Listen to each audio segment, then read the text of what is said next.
Sam, ఏంటి జో ఇది? నువ్వేంటి? ఎందుకు శామ్ ఇలా చేసావు? ఏంటి?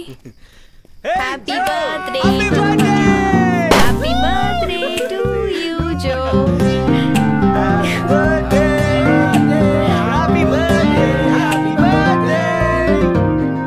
అవును, ఈ వ్యాన్ ఇక్కడెలా? మనం కలిసిన ఈ 5 years లో ఒక 100 times చెప్పుంటాయి ఈ వ్యాన్ గురించి. నీకు ఏదేది ఇష్టం నాకు తెలియదా? మరి నిన్న నైట్ నువ్వు అరుణ్ ఆ వ్యాన్ని చేజ్ చేశారు. డబ్బులు ఇస్తే బండి నడపడానికి డ్రైవర్లకి ఏమన్నా కరువా? ఈ సర్ప్రైజ్ మేమందరం కలిసి ప్లాన్ చేసిందే.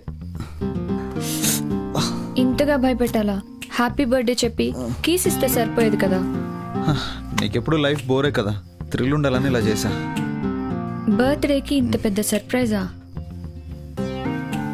బర్త్డే ఒకటే కాదు, ఎప్పుడు పెళ్లి పెళ్లి అంటావు కదా, మరి పెళ్లి చేసుకుందాం పదా. Just and another missing case, right? ఇంటికొచ్చి మాట్లాడేంత అవసరం ఏముంది? అది కాదు సార్, ఫస్ట్ టైం నేను అలాగే అనుకున్నాను. హైదరాబాద్ కని బయలుదేరిన మా ఫ్రెండ్ వాళ్ళ ఫ్యామిలీ మిస్ అయిన తెల్లూరు ఏరియా మీద నాకు డౌట్ ఉంది సార్. ఇది గత 5 సంవత్సరాలుగా మిస్సింగ్ పర్సన్స్ ఫైల్ సార్.